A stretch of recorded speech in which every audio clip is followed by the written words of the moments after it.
Hello everyone, my name is Daria. I'm the new dev for the Division 2 and we're here today to uncover all the secrets of TU15 and Season 9. And today with me is Yannick. You all know him very well. Hi. It's very exciting. Back to streaming. It's been a long time for the game. I mean, it's my first stream, so I'm good, as I mentioned. But I know that is super exciting for the whole community and for the team as well.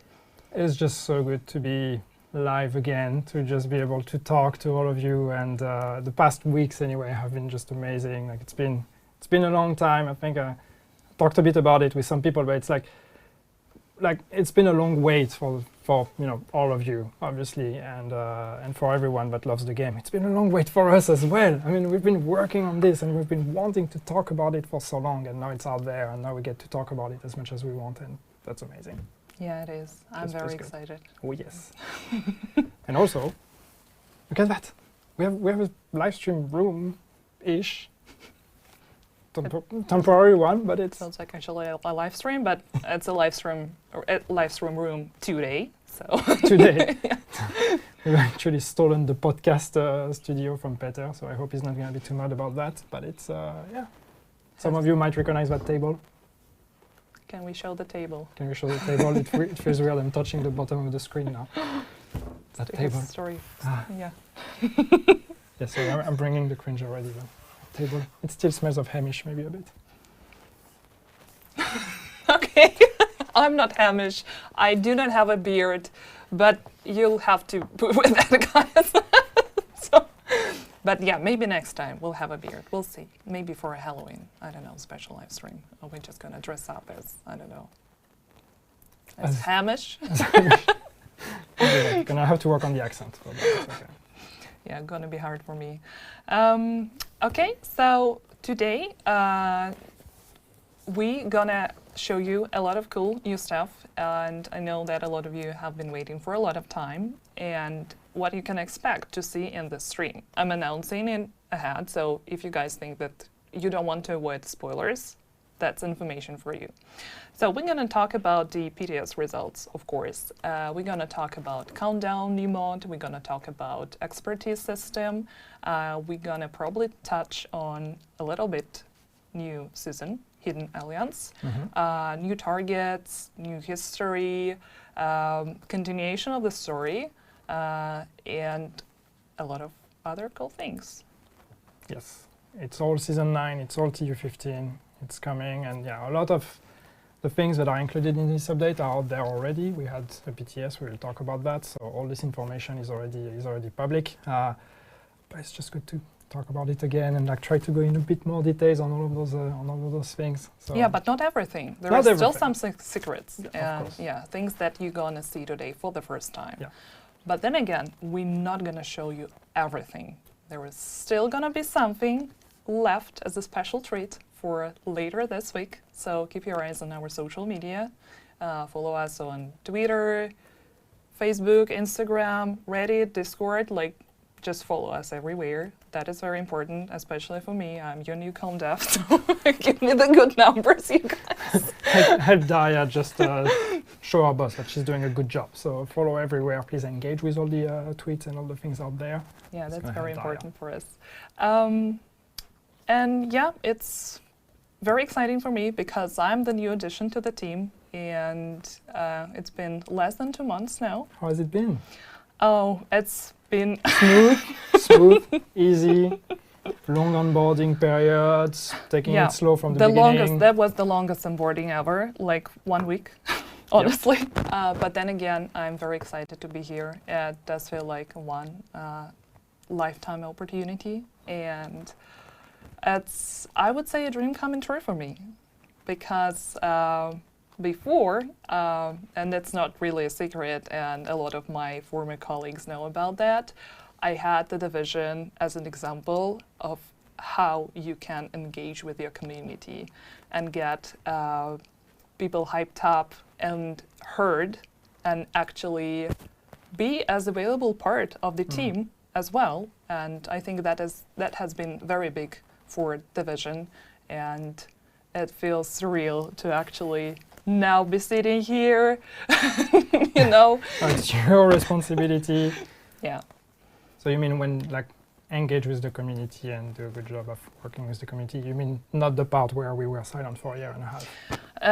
Definitely not that part, but then again, recommend that, or? yeah, no, Okay. I would not recommend just- that. just I clarifying. mean, now that I'm here, and I know that the team has been amazing, it has been doing everything in their power to get the content to you as fast as possible, but of course there are some limitations, and we can just talk a little bit about that, because Mhm. that's not really a secret, and we want you guys to have that information.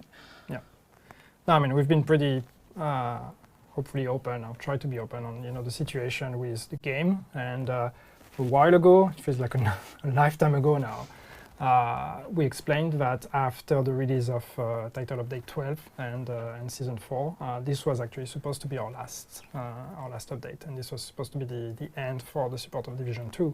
But then thanks to the good performance of the game, thanks to the support of the community, thanks to all of that, it was decided that we should keep going.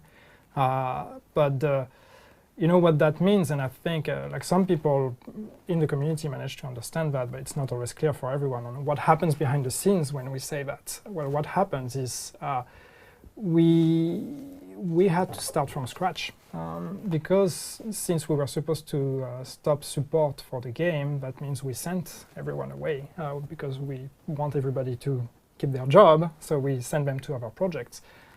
When we are told we need to keep going, then it's not like, oh, wait, no, sorry, you're not going on that new project, you're coming back to the division. Like, we don't do that unless people want to come back. But so what that means is at this point, it's cool, we get to keep supporting the game, but we need to find a team. Yeah, basically restarting the whole process, right? Yeah, so it's finding a team, it's relearning a lot of the processes, relearning how to work on this game, changing the way we work, because scale-wise, we're talking, of course, about a smaller team compared to what the team size we used to have. So it's not just about working the way we used to and just filling the positions with new people. It's about changing the way we work, because you don't work the same with hundreds of people as you do with dozens of people. It's a very different thing. So there was a lot of work, and of course that's what that means is that the actual work on the update did not start on the very first day. As soon as we announced that we were going to keep supporting the game, there was still a lot that was happening behind the scenes on preparing all of that, and not just preparing for that one update, but preparing for long-term support with the game, because as we've explained a few times already, this is not just about TU15, this is not just about Season 9, it's a return to continuous support for the game with more seasons after that in an entire year of content. Already spoiling everything. That's because I'm not reading my notes. But no, that's... Don't spoil year 4 all. Too late for that, I Sorry. guess. Yeah, but the good thing is that with the ongoing work on rebuilding the team and hiring new people, we're gonna have even more content in the future. Yeah, I mean, it's secured now that we're already working on future updates, and we have tons of ideas and ambitions on things we want to do.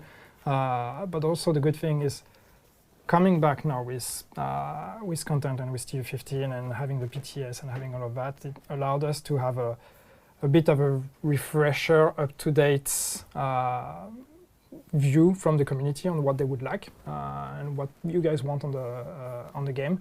So I think it's good to have that conversation starting again, because last time we had those conversations was a long time ago. So things may have changed and people may want different things compared to what we knew back then. So I think it's great that this conversation has restarted, and now we get to think a bit more long term with the game. Yeah, definitely. And with the pandemic and real life events, that of course also has some limitations. Yeah, I mean it's wasn't easy for the team. No, and even already on year 2, when we did seasons 1 through 4, the pandemic had started already, and so some of it had an impact on the year. One example that I like to use is in terms of recording, for example, recording voiceovers. That was one thing with when the pandemic started and all the recording studios were shutting down because, lockdowns. We were recording the voiceovers of seasons 1, 2, or 1 was done already, but 2, 3, and 4. And so we had to record as fast as we could before all the studios locked down. And so, it's all those kind of things that you don't really think of, but it's like, okay, then we record everything, and then we have very, fewer options for iteration compared to what we would usually do. Usually we would revisit a lot of that and re-record and iterate as many times as needed to reach the quality we want. But in this case, we had to be, we had to compromise on all of that because, just not everything was available the way it used to. Yeah, and of course also everybody working from home, which is great for some people, less great for others, because the access to the tools and all of that is just not as easy. Yeah, when rising from the ashes is no longer a metaphor, but a description of our lives. Yes.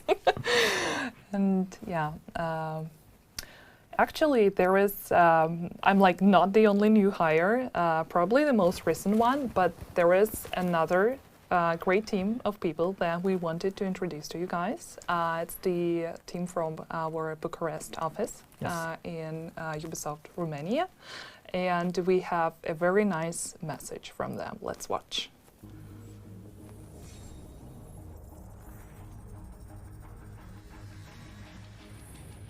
Ubisoft Romania was founded in 1992, and we're the first Ubisoft production studio to be founded outside France. There are currently over 1,800 employees on multiple departments: production, quality control, IT department. Today, I'm proud to say that Ubisoft Bucharest is the second largest Ubisoft studio worldwide and has a strong history of contributing to AAA franchises such as Assassin's Creed, Tom Clancy Ghost Recon, Watch Dogs, Just Dance, and now Division.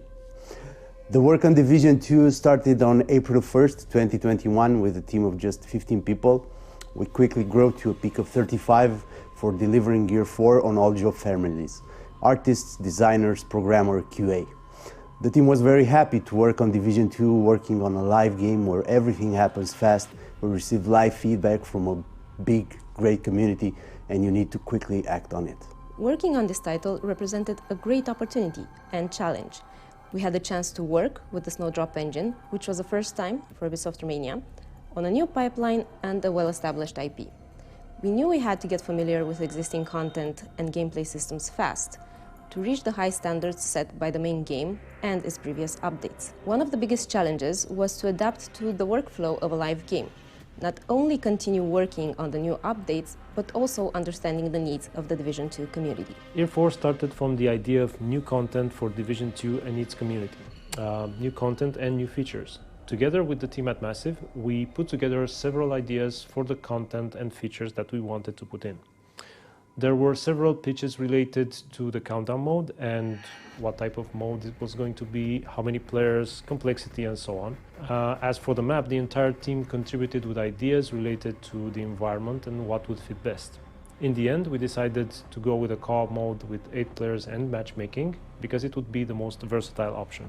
The map environment had to be something that makes sense with the countdown mode and that sets a fast pace straight away, but there are also size and tech constraints connected to this. What we knew for sure is that we wanted to offer the players the fantasy of exploring a surprising, inaccessible location, which is something Division excels at. So we had big shoes to fill. We investigated multiple themes and narrowed it down to 3 different briefs, out of which the power plant was a winner. Next, we did detailed research on these types of facilities and started to flesh out the different spaces, considering their identity, visuals, and moods. Countdown had to be compelling, so we constantly kept looking for ways to convey the tense atmosphere. We initially had daytime on the exterior of the map, but we felt we had to push things a bit more, so we changed it closer to nighttime. We had a lot of fun working on the map, and we are excited to be able to finally share it with the community.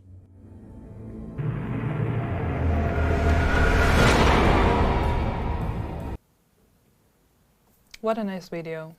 Oh. All those beautiful faces. Yeah. And as Tim mentioned in the video, they played a crucial role in delivering the countdown. Yeah. And yeah, maybe you can talk a little more I about mean, that. Countdown and a bunch of things in this update. But yes, I mean, Bucharest has been our main partner since we've started working on this update and on producing new content for the division, and they've been a great partner. It's really not easy to jump into a project, take over the bulk of it,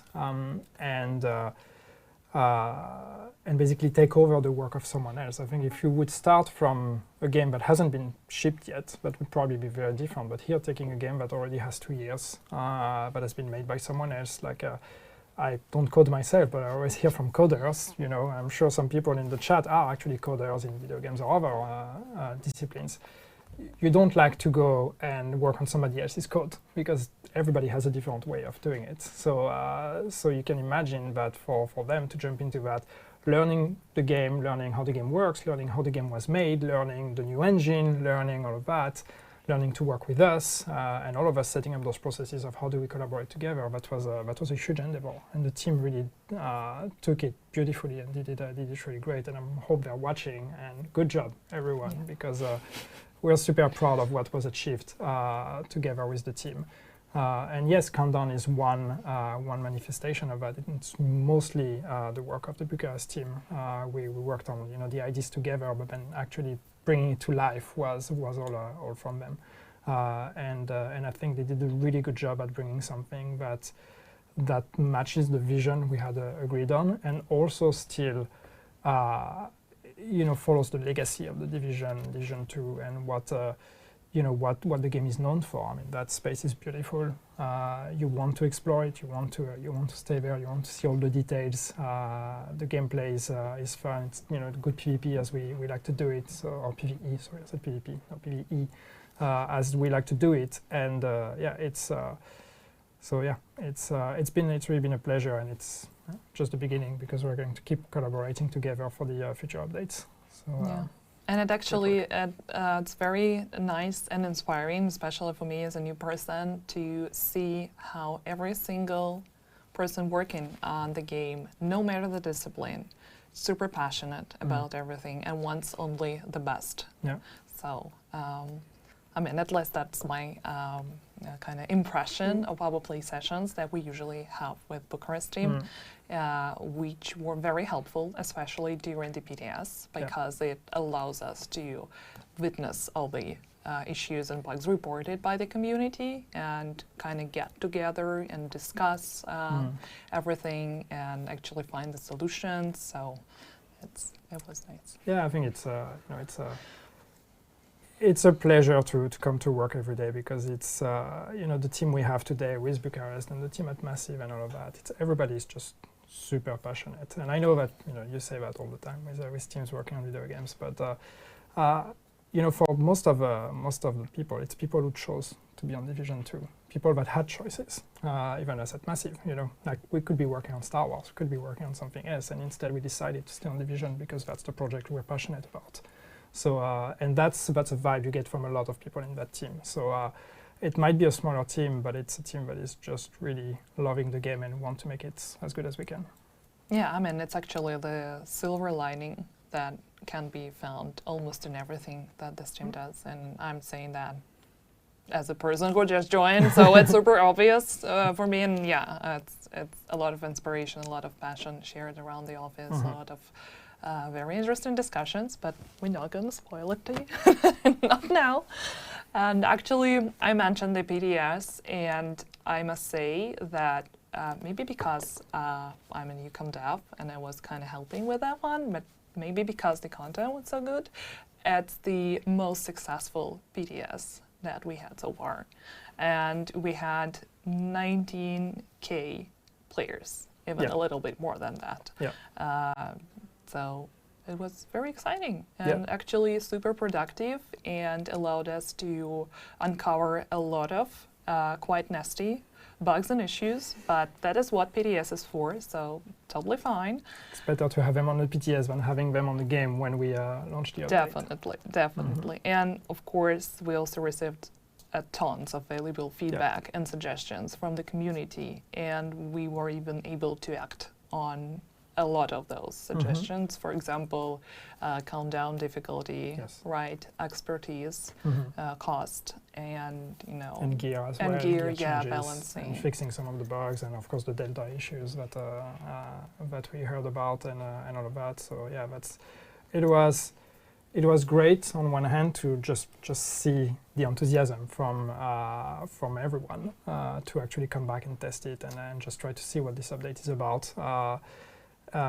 And have all those conversations and engaging with everyone, but it was also extremely valuable in terms of the sheer outcome we get out of this PTS in terms of learnings, in terms of bugs that are found and balancing changes.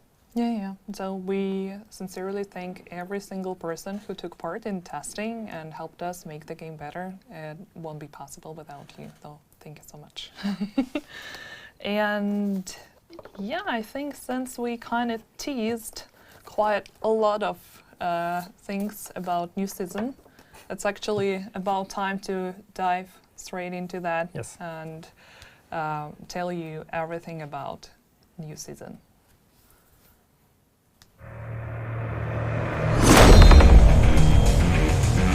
This is Captain Lewis of the True Sons.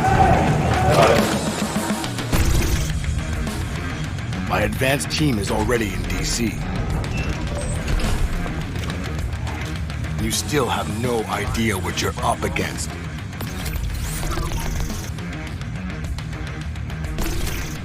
Full lockdown initiating.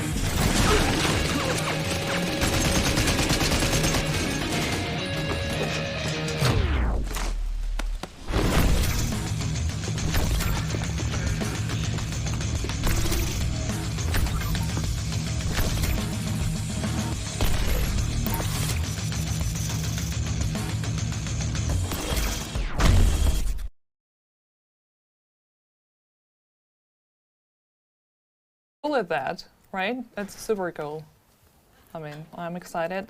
So let's just go through everything that we saw right now.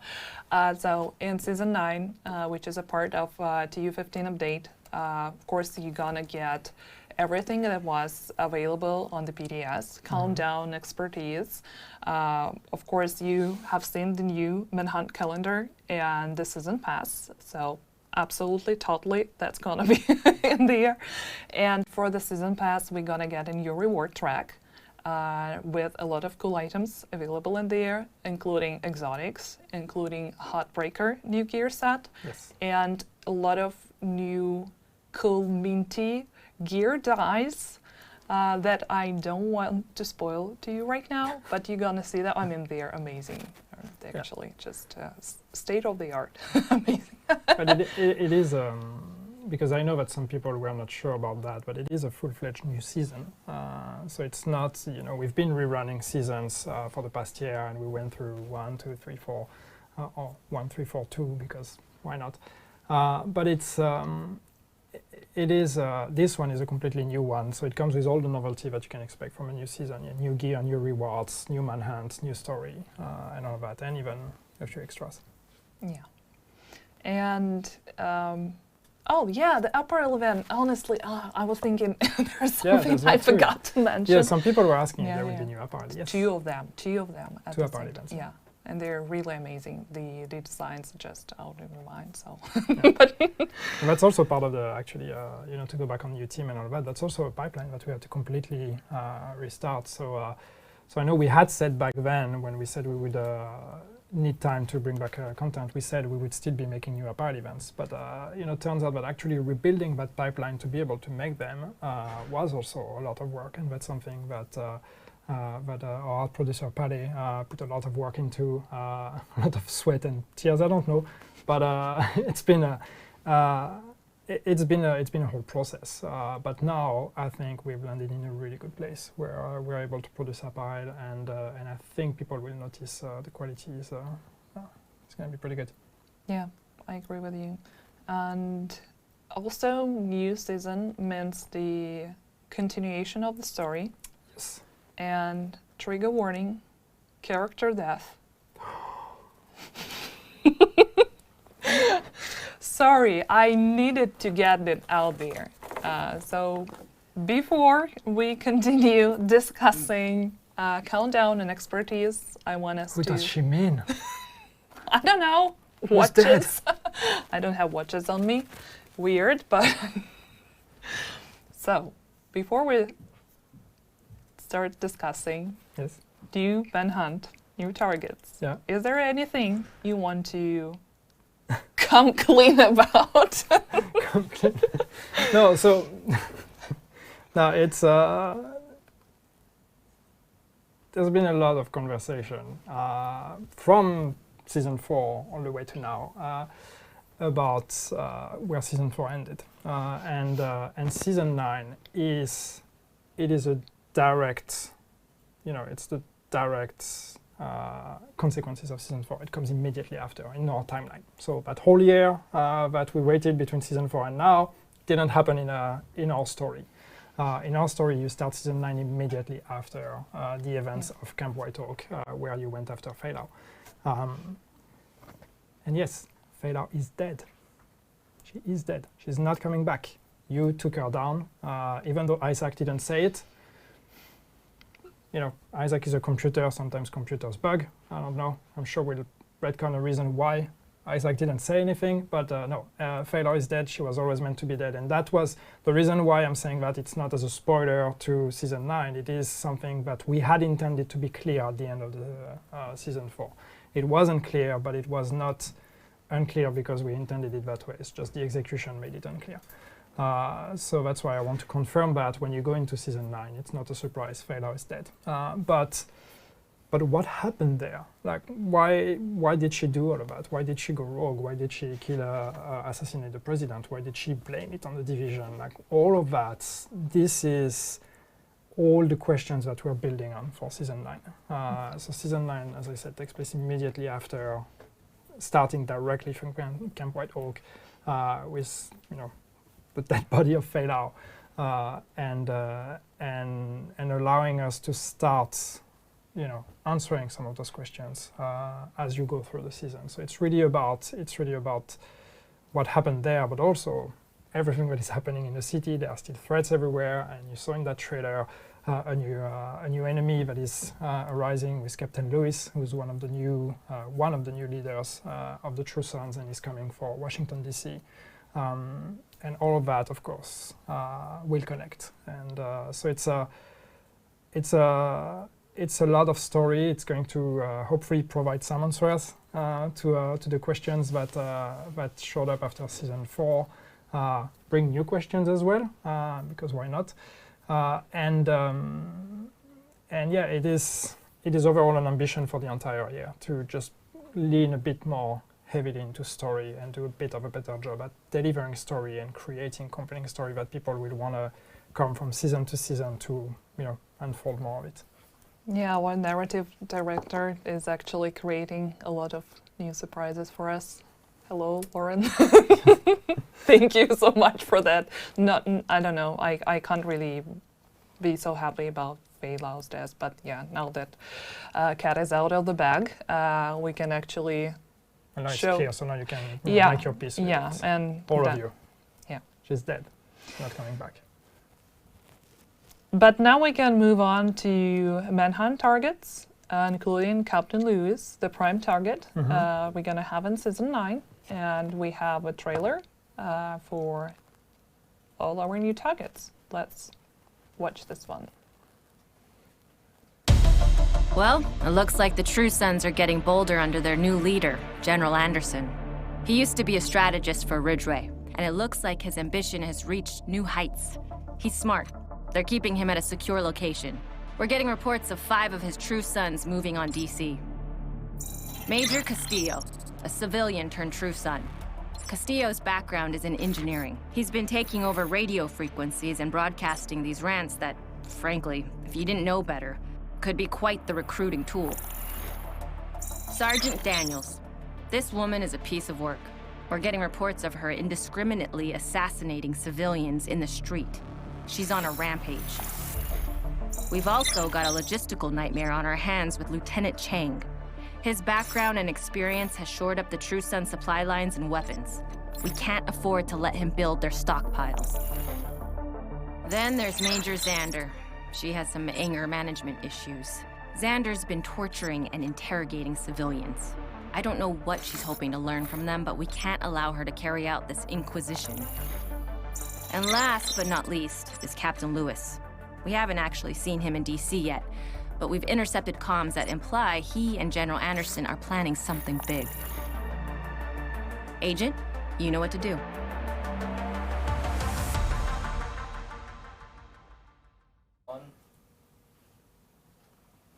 So yeah, those are the new targets, and actually the first one, the alpha target, Castillo, is going to be available right on the day of the release, so May 12th, and you can start hunting for Castillo right away. Yes.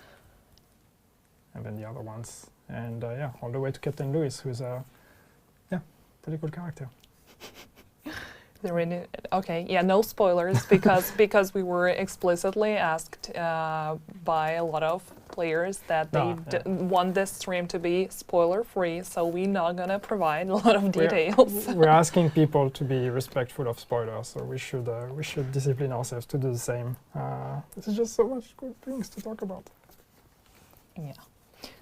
But actually, while we still have that on replay, we can start discussing countdown bit by bit, because there is quite a lot to cover.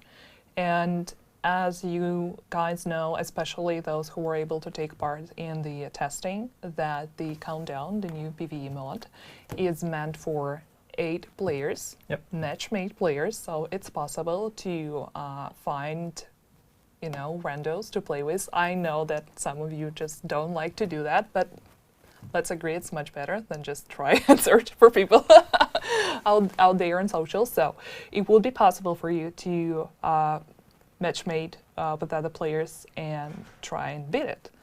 But of course, answering the questions that I can envision, like I don't have the chat here, but I'm sure that there are questions being asked there.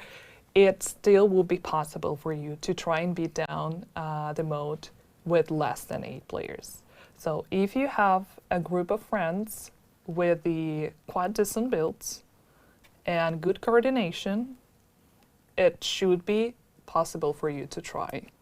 And yeah, we've seen that during PTS. Actually. Yeah, some people completed it with during PTS with much smaller groups, and difficulty was a big conversation during PTS on countdown, on how hard do we want it to be, how hard is it perceived to be, and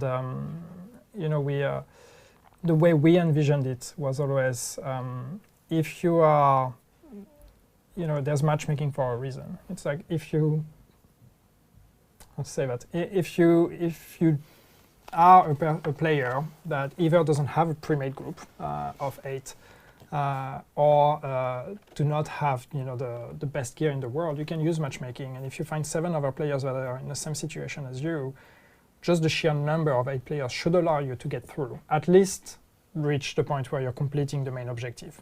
Extracting might be a bit more of a challenge, but you will get the rewards for having successfully stopped the events at the power plant. So the extraction is just bonus, but you should be able to get through. And of course, for players that are more advanced, that have teams that are really made, that are really good at strategizing, that have the best builds in the world, then the challenge comes into completing it with less than 8. So that's the way we try to balance it, which is making it achievable by 8 players that are not the most optimized players, and therefore the optimized players will look at completing it with less. Yeah, we might unintentionally set people on chasing the possibility of beating it solo or with less than 8. I have no doubt that it will be possible, and it's always the same. But it's even on PTS, people had a few days of testing, and the balancing changed quite drastically, especially from PTS 1 to PTS 2. So it will take some time, but when you look at other content in the game, at first it took a lot of time for people to complete it, and now they've learned how to master it. So I have no doubt that it's going to be the same for countdown. People will find the optimized ways to beat it, and therefore it's going to become easier for everyone to approach it, because people will become more and more knowledgeable about it and how it works. Yeah, definitely. And the competition is on, so tweet at us once you're able to beat it solo or with 2 friends. It's going to be interesting for sure. But yeah, I mean, personally, I tried it on test builds, of course, before and on PDS as well. And the change in the difficulty was obvious. I mean, and I'm kind of happy with what we achieved with phase 2. Yep. Yeah, I think phase 2 is much more where we wanted it to be. Phase 1, it felt off from the moment the PTS went live and people started playing it, and we watched the streams, and we went into the game ourselves and we played it, and we're all just realizing, okay, this is not where we wanted to be, and this wasn't what we had on our test builds internally. So yeah, that was again super useful for the PTS to get that. So we had the chance to revisit that and make it a bit closer to our vision for PTS2. And it looks like we landed in a good spot. Of course, there's conversation about difficulty in general, and that's something we will tackle. But it is at least that difficulty, the one we had intended initially. I think we've landed pretty close to where we envisioned it initially. Yeah, and talking about difficulty settings, we've seen a lot of feedback during all the PTS phases, and a lot of you guys asking whether or not it will be possible to introduce other difficulty options. I mean, we can't really promise anything right now, but we're looking into that. So at least we can say that. Yeah, I mean, we're hearing the feedback, and we don't want to take the choice away from everyone. So if it's clear that everybody wants to have a chance to play it, and just having the group size as the only factor here is not enough in terms of giving more granular options for everyone. So we're looking into that. It's a bit of a tricky thing, because it's not just as in, oh, well, just turn on the challenging and hard and normal difficulty and whatever. That's not how it works, of course. Nothing is easy like that in video games. It's all quite more complex, but we're looking at how we could try to give a bit more control to everyone to cater the difficulty to their builds. So to summarize everything, would it be fine to say that the possibility of adding new difficulty options is under the investigation, and we're going to collect more feedback after TU15 release and see what you guys think about the mod, and what other suggestions you would have after having your hands on it? Yeah, absolutely. I mean, that's something we're investigating already, and but we also want more feedback. We want to hear from more people, because we also know that usually the population of the PTS is also a population that is more advanced, more experienced with the game compared to the population we have on the main game. So we want to hear that part of the feedback as well once the mod is available to everyone, and of course also console players that didn't have a chance to be on PTS. We want to hear everyone in terms of looking at where did we land with difficulty in the end, and then do we need to tune that difficulty, and do we need to add more options? And then can we do it? These are all the things we're going to be looking at moving forward. Yeah, you heard the man. Keep the feedback coming. And I think that we pretty much covered the countdown, so let's just move to expertise feature. That was also a big part of the PTS, and we also collected tons of valuable feedback. Yes. And yeah, so here is the feature. I hope you can see the screenshot. It's probably would be valuable for those who were not able to test it on the PTS. And here we have the expertise menu. Yeah. So as you can see, super straightforward, very smooth, easy to understand. No, I mean, expertise is it's a complex feature, and we always struggle to even sum it up in a few words, because it is advanced, and it is for advanced gameplay. But the idea with expertise is really to add a new way for players to gain power, and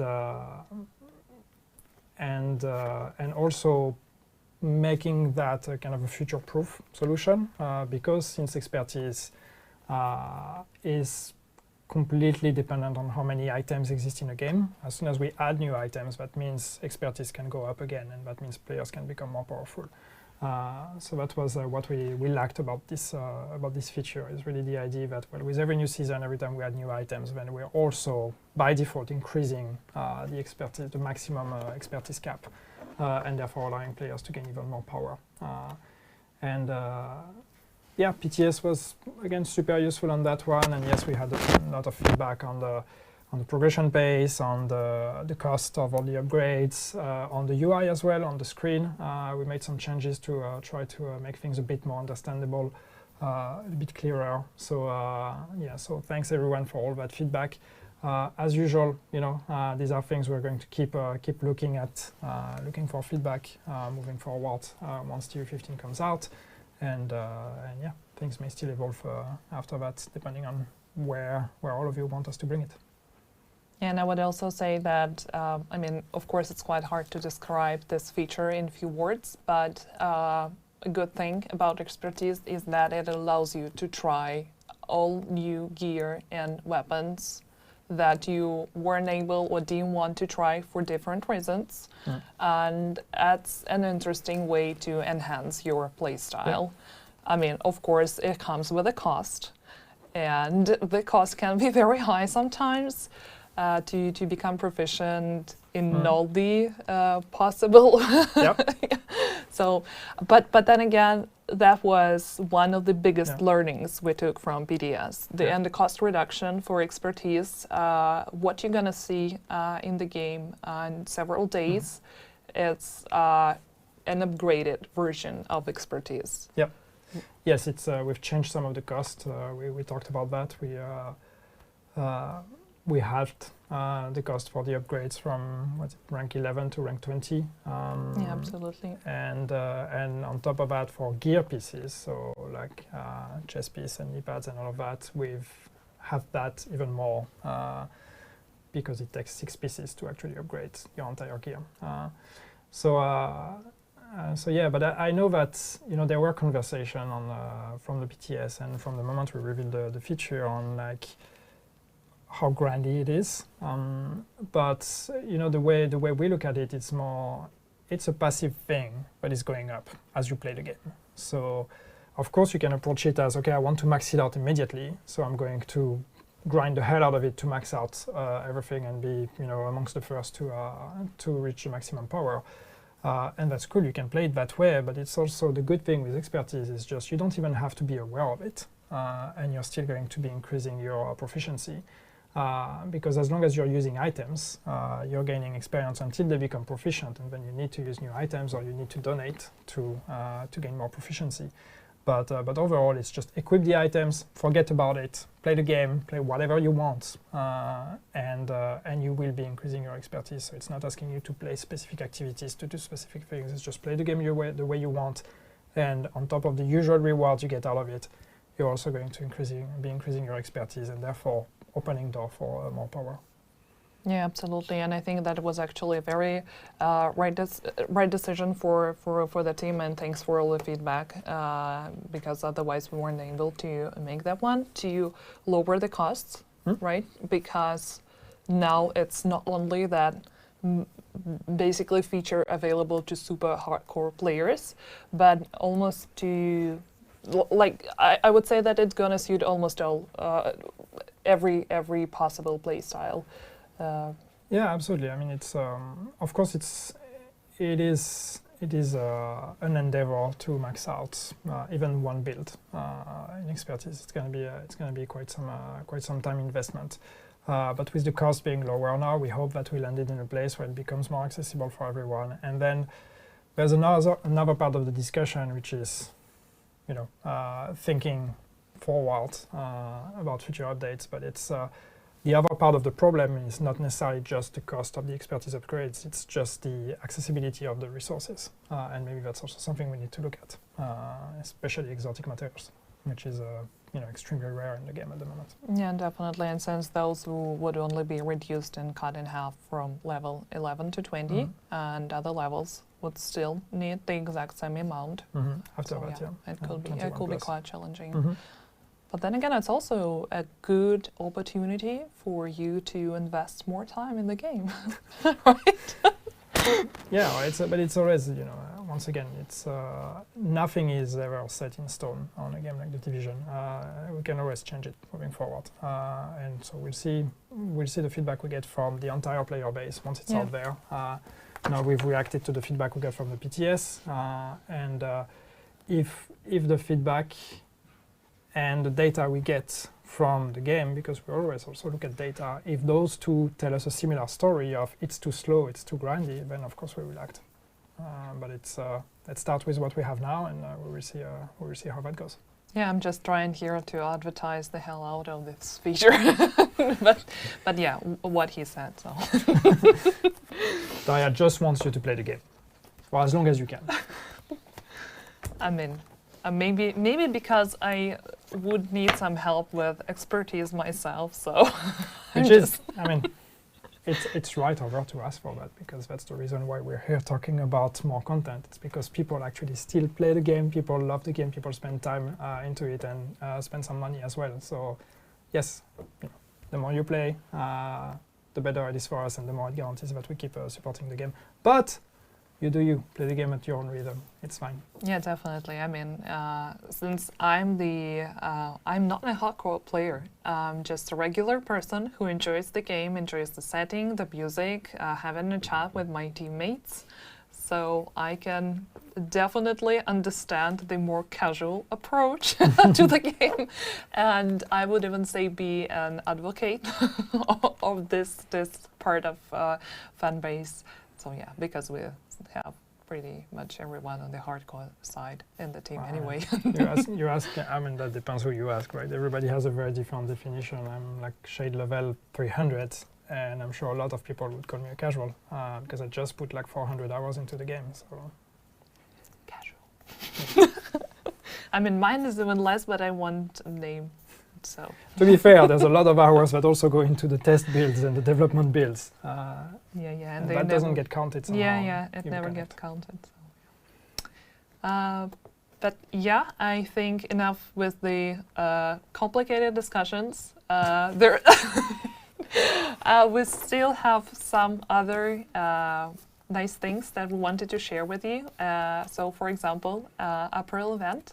I know that it's probably a big, leap from discussing expertise. It's not everybody's favorite topic, but yeah. Come on, new outfits, new ways to customize your look. That's always fun. And yeah, as we said, we will have 2 of them in this season. 2 of them, That's something we did with season 4, and yeah, people seem to be happy about it, and we were happy about the performance of those, so that's something we want to do a bit more.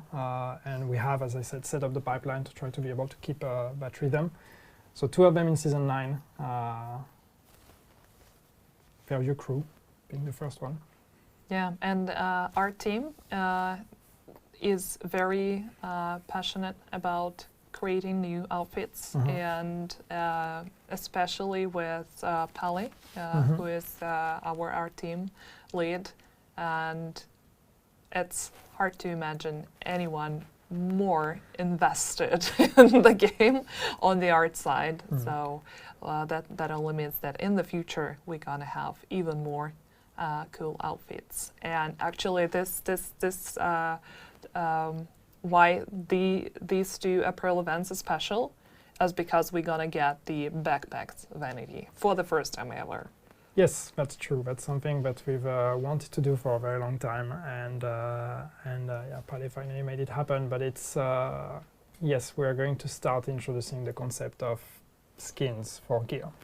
So as part of those outfits in this apparel event, you will also have, for example, for some of them, the backpack that will be part of it, and so that's basically a transmog the same way that the current transmog exists, except that they are unique and they are not linked to a specific item.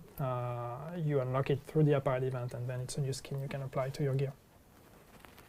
Yeah, did we mention that going forward, every season gonna have 2 apparel events? Well, you did now. here we go. I mean, that's But yeah, I exciting. mean, we said that's our ambition, to try to keep it that way. And yes, it's that's something we want to keep going, because Two April events per season. because Yeah. again, it's people like new things and like new looks. I think my favorite April event was the heat wave. Oh no, you didn't. Why? But it was so nice. Probably the most hated apparel event in Right? history. So it's my favorite. I don't know where I you're get so PTSD salty, from guys. it, but no, I think I don't know. I think the Silent Night. was Silent up- Night yeah. I think was Yeah. was my favorite, because just there were so many good outfits in this one. But yeah, heat wave is still nice. I mean, Some people liked it, which is cool. recently someone asked Mortem on Twitter about the, merchandise and all the swag, and I went looking for possibilities, for those merchandise to be purchased somehow by players and whatnot, and I found out that we actually have the Division 2 flip-flops and like beach towels available on one of the Ubisoft websites. So It's real life heat wave. yeah, I'm just dropping this information here in case you guys are looking for a new beach towel or flip-flops before your summer vacation. So it's actually, it's the weirdest merchandise a game can have. Yeah. I'm gonna order it. No, but later. I take note, and I hope Palais is watching. So Daria is asking for more summer vacation themed apparel events, which I'm sure are going to be very popular. So let's do it. I mean, blame me if it won't play out the way we want it.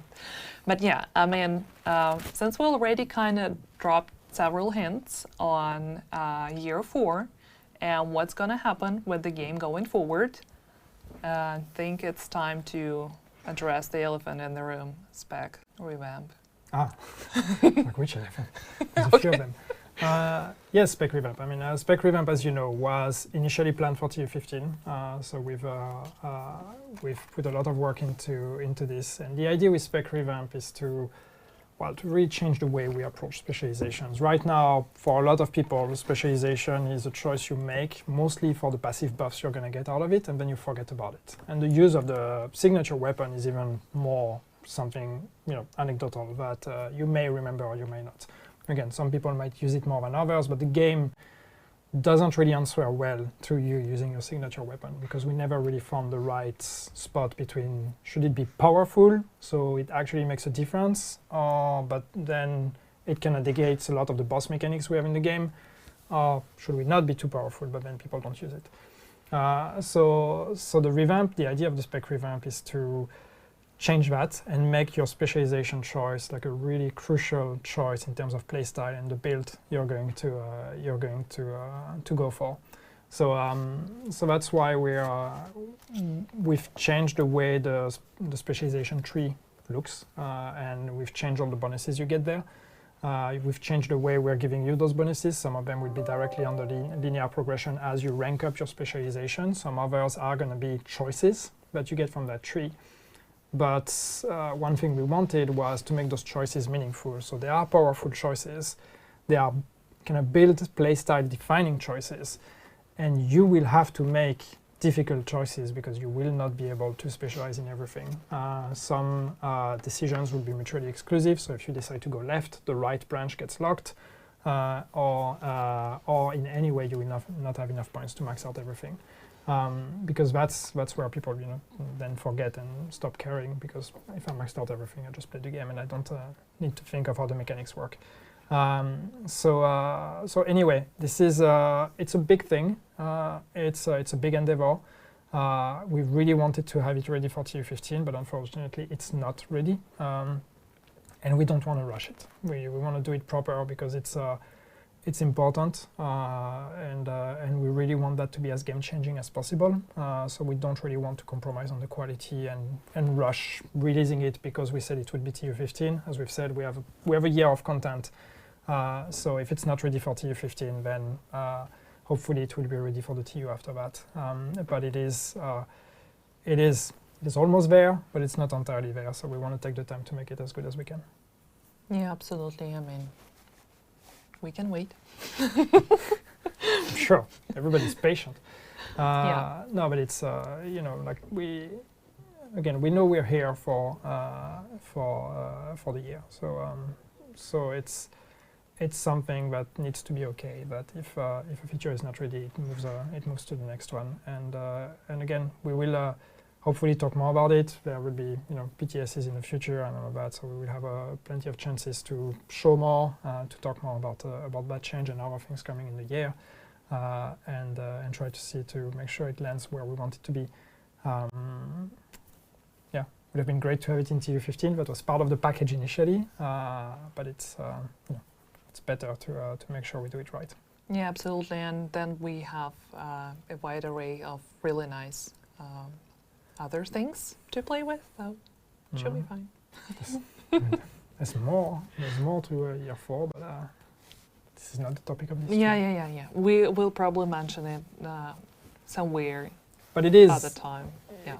It is something we've said, and I think we need to say with every occasion. It is not just TU15. It is year 4. TU15 is the first drop, and there will be more drops, and each drop will come with new things, new seasons, and new content. And we have some plans. There's a bunch of things we want to do, as I mentioned, but we also want to hear a bit from the community what you want, and what are the things that where we should invest time and resources into. We've mentioned that we're operating with a smaller team, so we need to be smart with the decisions we are making, where we want to invest our time and resources, because we don't have the luxury of throwing 1 million people at problems. So we need to make the right decisions and look for the things that are going to be impactful. But this is not a decision we only want to do ourselves. We need to also hear from everyone what are the things that are meaningful and impactful to them, so we can maybe change some of the ideas we have, or decide, okay, maybe we wanted to do that, but turns out that this is more pressing for the player base, so this is where we should go. Yeah, and that's a hint at what I should be doing by delivering the... I'll do that, no worries, that's fine. Good thing we have a new comdev that's going to help us. If the issue is going to be really pressing, like, I'm here, so just hit me up. But talking about yeah, that's very important. I'm not answering the comments or the questions that are not addressed nicely. So yeah, that's the thing. As usual, negativity is fine, but it needs to be constructive. Absolutely. And actually, talking about community, since we pretty much covered almost everything that we wanted, right? We talked about Countdown, we talked about expertise, new Manhunt, the continuation of the story, phase out, but scratch that. Apparel events, PDS, new team, Bucharest team, and yeah, I think we covered pretty much everything. And I'm thinking that the remaining time we're gonna spend answering your questions from the chat. Sure. And community managers were helping us with collecting the questions from the chat. So we have like a list of the questions we can try answering. And the first question is about when we will have crossplay. Yeah, that's. Do you want to take that one? I mean, I think I've been pretty open about it, but it's not something we're looking at the moment. As I explained in a Twitter thread a long time ago, and I usually link that to that one when people ask me the question on Twitter, but it's that's not the way our saves work in the game.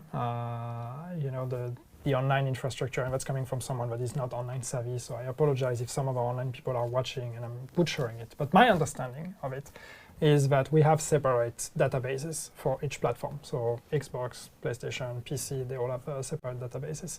They don't communicate with each other. They don't know what's happening here or there. So if we wanted to do crossplay, the first thing we would need to do is put all those saves on one database, which means moving saves, which no online person would ever be comfortable with, because you can break a lot of things. And then it creates a lot of very complicated questions on like what happens if people have the same name? What happens if people already have a save on that other platform? What happens if this? What happens if that? All of that can be solved, of course, and we know it's not impossible, but it is such a huge endeavor and a very risky one at that. So it's not something that seems feasible or reasonable with our team. Yeah, thank you for the answer. I mean, it's not the answer that you were guys hoping for, but at least that's honest. I wish we could do it. Will you address the crashes that have been happening? If we're talking about the deltas that happened a lot throughout all the 3 phases of BDS, then yes, absolutely. We made sure to locate, to identify the issue behind those deltas, and the issue is already fixed in the build. So let's hope for the best, right? It's always the same thing, right? We don't have one fix that's going to fix all deltas. So there might be new reasons, new issues happening when the update goes live, but at least the ones we have identified from PTS have been fixed. So if there are still delta issues when the update goes live, these will be new ones that we will investigate and fix. Just because that's a wide array of issues actually labeled as deltas, so that's also good for you to know. And if we're talking about other issues that I won't name here, but I understand probably what this question is about, then those should be addressed in TU16, because that's something that I already discussed with our live producer, so we're good, we're on that. Let's see what else we have here. Will there be another DLC? That's a good question, but we already mentioned that it's going to be year 4, so list 2 more seasons. Yeah, it's year 4 is more seasons, more content, and our plan for year 4 is the same model that we've had until now. The content is free, and the season has a season pass. We have no plans to make a paid DLC as part of this plan. So yeah, and there are people already asking if TU15 is the last update. No, it's not the last update, so you can expect more. I've said that a few times, yes. Will you increase inventory storage space? I know that you also answered that one on Twitter like 100 times already, but it's probably a good, good thing to repeat. Follows me on Twitter. It's probably better for their own sake and mine. But so storage space and inventory space, that's also kind of a complicated tech one, because at the end of the day, what more storage means is a bigger character save for us in terms of saving the data from your account. And when we made the last upgrade, which was, I can't remember if that was TU12 or a bit before that, we kind of pushed it to the extent that we were comfortable with. Pushing it further means this may have an impact on performances. This may have an impact on loading times. This may have an impact on traffic. This may have an impact on connectivity. This could have an impact on many, many things because just the sheer size of the save is going to increase. So it's something we want to be really cautious with. And the problem is we will always need more storage. Like, we keep adding new items to the game, and we don't remove items from the game, and we don't want to remove items from the game. So as long as we keep adding more items, there are people who just want to hold on to everything and just make more builds. So more storage is always going to be a question. So I don't know what the solution is. I want us to try to find one, but that might be a bit more creative than just saying more storage. There might be other ways out there that we can allow players to save more things without having to just have more space in their stash. And once again, this is just I don't have the answer to that question, but that's the way I would like to try to look at it with the team. Thank you so much. That's a good explanation. I mean, the technical side, there is the question that I really like, but I'm just going to highlight it here for Yannick in case he wants to answer that one. No, we need to acknowledge that. PvP, yes. Yeah, focus on PvP. Yeah, the question is, will there be a focus on PvP? You know, we hear the comments. We know that there's a passionate PvP community out there, and that are playing either in the dark zone or in conflict. And there's a lot of conversation on, you know, the state of PvP in our game and the things that work and the things that don't.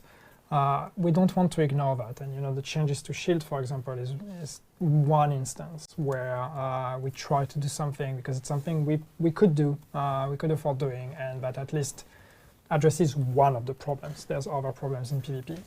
So will there be any focus on PvP? I don't know, because that's, you know, that's not a matter of just wanting to do it. It's a matter of having the right team to do that as well. And the team we have, and it's not just because, but the team we have on the division is a team that is very much built to produce PvE content. That doesn't mean we don't want PvP, but that means, you know, right now we don't necessarily have the people that can allow us to have a pure focus on PvP.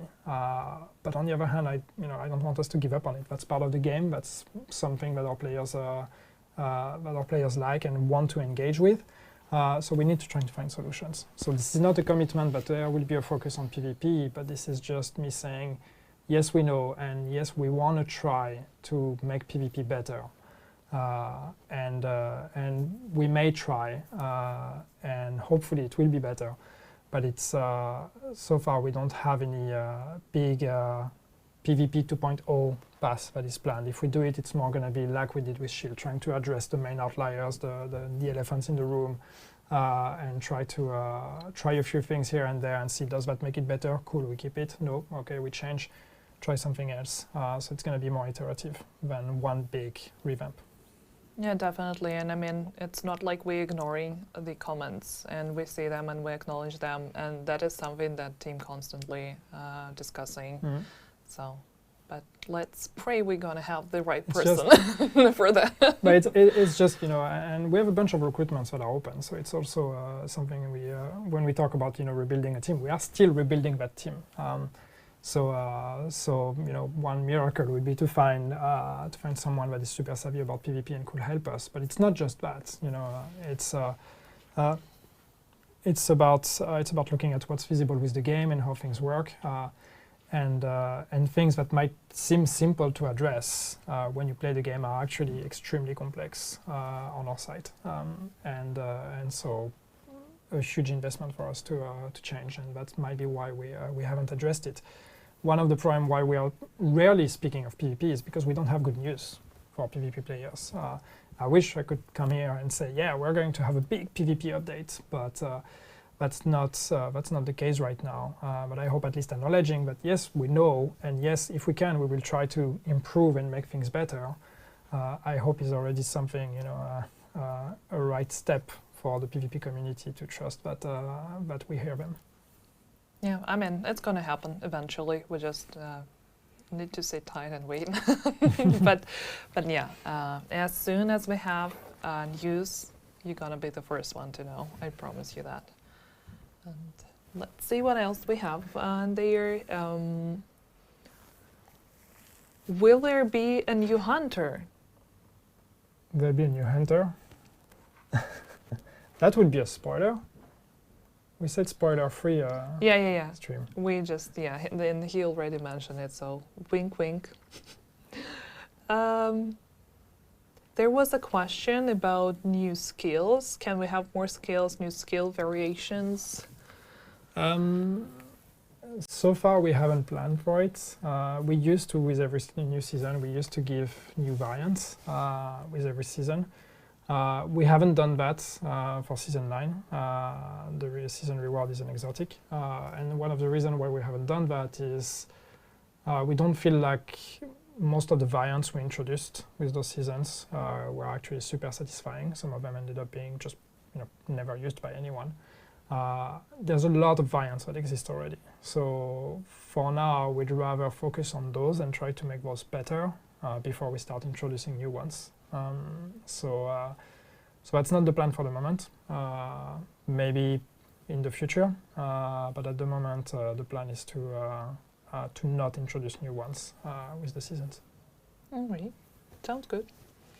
And there were several questions about April events. Can we have more hunter cosmetics? And can we please wear hat with hunter masks? We want more hunter apparel. But I think that's very good feedback, and we're definitely gonna discuss it with Polly and the team. Yeah, I mean, at least on the wearing hats with masks and all that, this has to do with the way our characters are built. So currently, if we give you a mask and that mask does not allow for a head piece to be on top of it, it's because we just cannot. It's not a creative choice because we don't want you to wear a hoodie with a hunter mask. It's just because the way our characters are made just doesn't allow for it. There are only specific type of masks that allow for headwear, and others just don't. So we try to have a mix of both, and there might be solutions we can look at, but it's if we try to find solutions, it will be for new things we introduce. It's not going to be retroactive, or suddenly the hunter mask can be used with a headpiece. Yeah, definitely. Will you add a new map location? It's actually what Countdown is for, because that's a completely new map built specifically for Countdown. Yeah, it is, and that's something that was important for us with with the new team taking over. It was an opportunity for them to learn how to make map, how to make content for the game, and how to make it feel like true to the history of the Division and the way we used to do maps. So new locations, new spaces, of course, we will always be looking at adding new ones. If the question is, will there be a new piece of open world like we did New York with Warlords of New York? No, that's not our plan at the moment. But new maps and new spaces that you can discover through different type of content, yes. Yeah.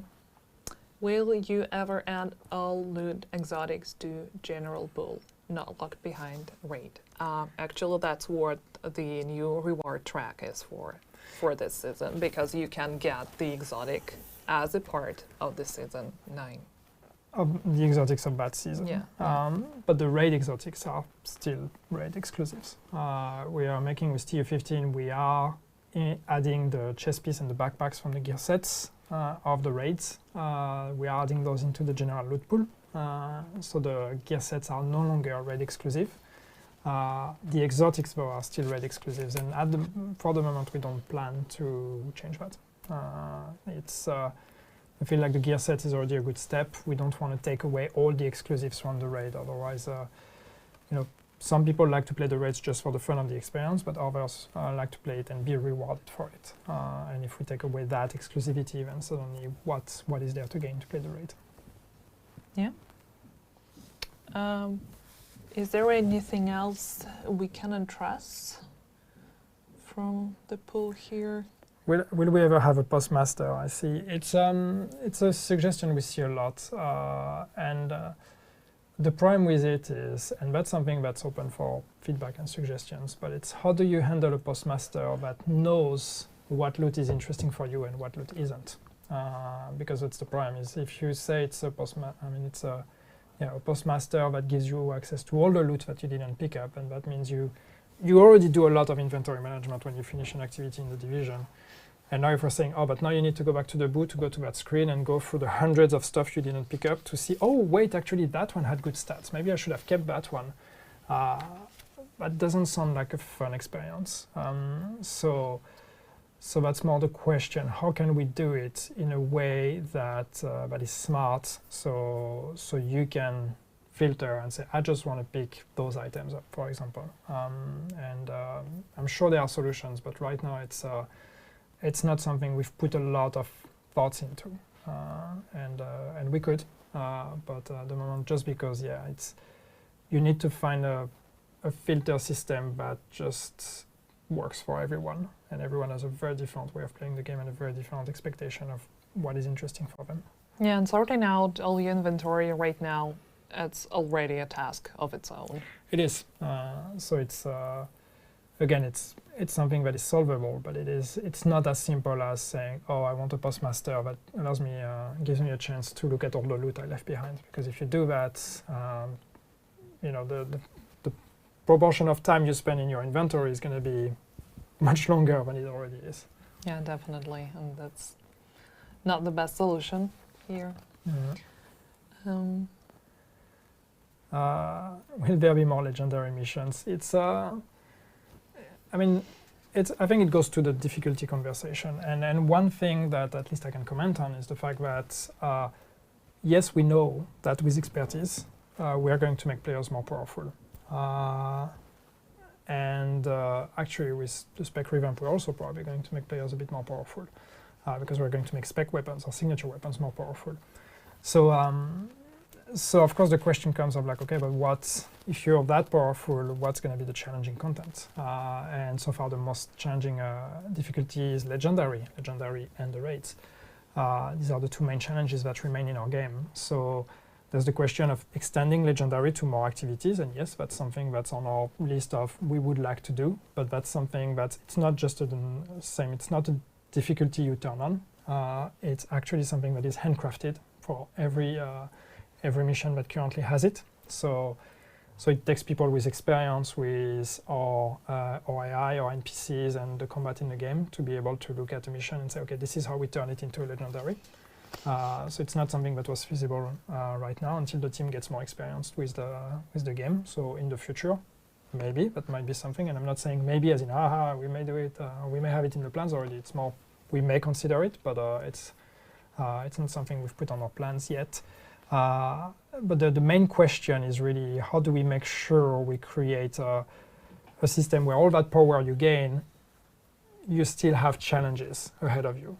It's more about difficulty in general with our game. So adding more legendary would just be a bit of a band-aid on the difficulty question. But at the end of the day, the real question is how do we create new challenges for the players that are at the top of the top, and for whom even legendary is not really a challenge anymore, and it's going to be even less of a challenge with all of that.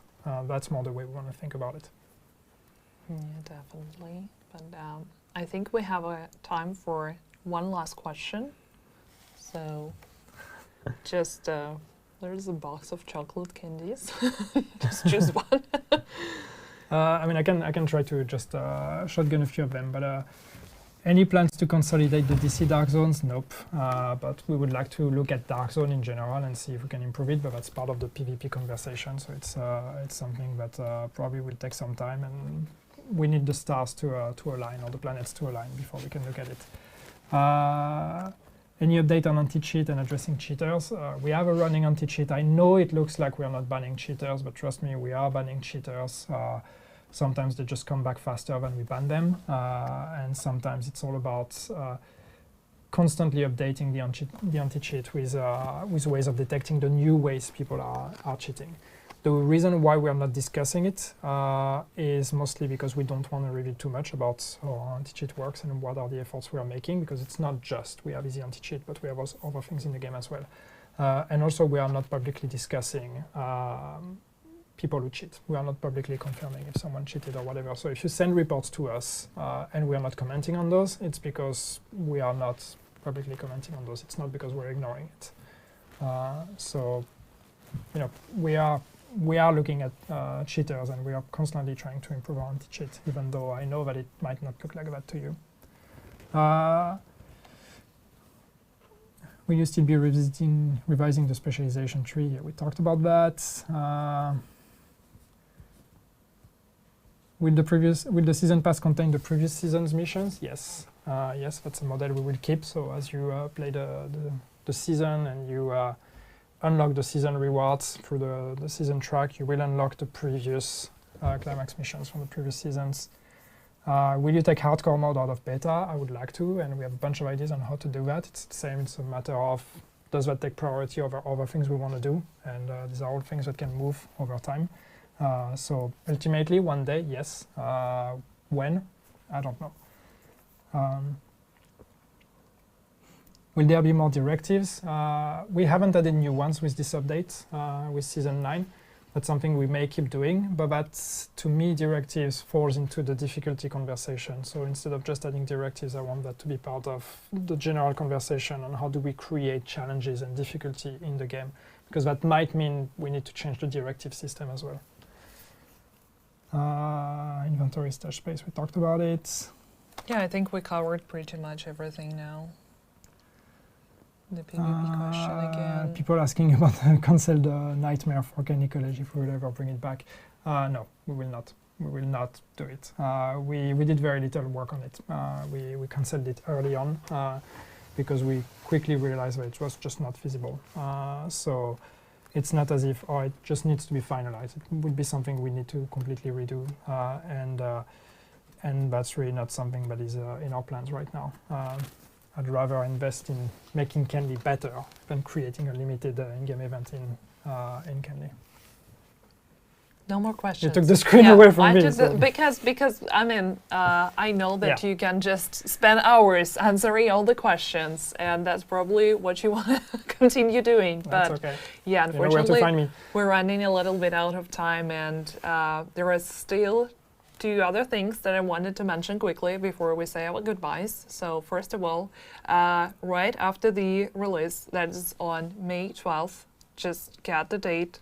I don't know. Mark it in red in your calendars, whatever. Just ask your boss to get you a free day from work. But 2 more things. If you guys want to bring your friends or family or whoever else to try the Division with you, you're going to have a perfect chance to do that this coming weekend because the game is going free on all platforms. From May 13th to May 15th. So that's a good opportunity. If you're looking for teammates, I mean, just ask your cousin, ask your little brother to be your supporter in the game. And bring your friends, because the more people play the update, and the more it's going to look good to our bosses, and they're going to say, yeah, you can keep making content for the game. Yeah, what he said. So yeah, that's, I mean, just tell everyone. Hit that retweet button. Once the tweet is out there. And actually there was another good announcement. If you're a streamer or a lurker or whatever, or you just like to support streamers, we gonna have a Twitch Drops campaign to celebrate Season 9.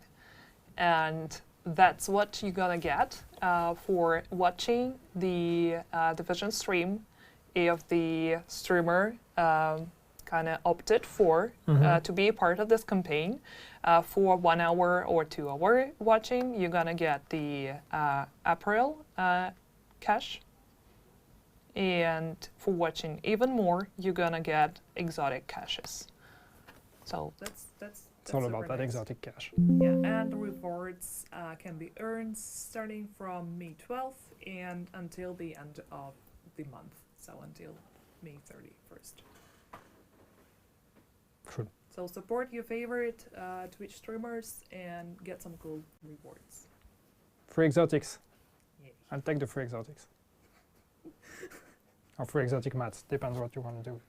I mean, yeah, because people were answering if it's going to be possible to obtain them any other way. So yeah, that's your chance. Maybe. Two good things in one. And yeah, that's pretty much it. So that was super nice to sit here and chat with you as well. How does it feel to be in this seat, in this spot? Oh, I mean, it's kind of, I would say that right now, I must say that it feels like I'm in the right place. But if you would ask me like 2 months ago, I would probably still be all over the place. Oh. Oh. Thanks, George. Trying to be discreet and all. So apparently Daria's mic is struggling from all this talking and all this cool stuff. So apparently it's up to me to do the outro, which is perfect because I had absolutely not prepared for it. But yes. Can you at least show me for one last time so I can wait? You can still see Daria. Yeah. So no, I mean, thanks everyone. It's great to be back. It's great to be able to talk about the game. As we said, we have a full year of content. Hopefully we will be able to stream more moving forward, but at least we are available and we want to interact and engage more. So please keep the conversation going. Any feedback, send it our way. Be constructive. but we all want to make the game better, and we all want to keep doing that for as long as we can. So thanks for your support. May 12th, TU15 is coming out. Log in, play the game, bring your friends, have fun, or do something else. That's okay to come whenever you're ready. We'll be here. So thanks for tuning in, and see you soon.